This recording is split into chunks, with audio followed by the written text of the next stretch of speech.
Dibantu oleh anggota TNI Polri, alumni SMEA 2 Palembang membagikan masker kepada santri di Pondok Pesantren Ki Marogan. Pembagian masker secara gratis ini dilakukan sebagai upaya mencegah penyebaran virus COVID di lingkungan Pondok Pesantren Ki Marogan. Setidaknya ada 1.000 masker dibagikan oleh para alumni SMEA 2 Palembang di sejumlah lokasi lainnya di wilayah Sumatera Selatan.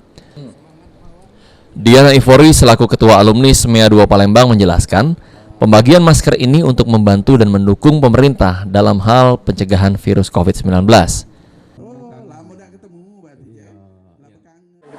masker yang kami bagikan secara gratis dalam rangkaian untuk menuju bebasnya daripada pandemi COVID-19 yang saat ini melanda di seluruh dunia.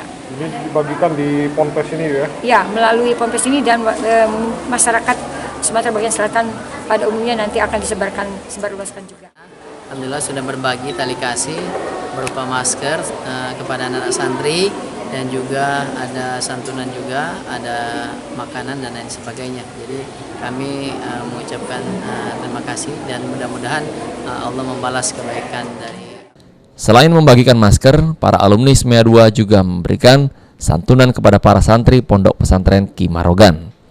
Firman Hidayat, PAL TV.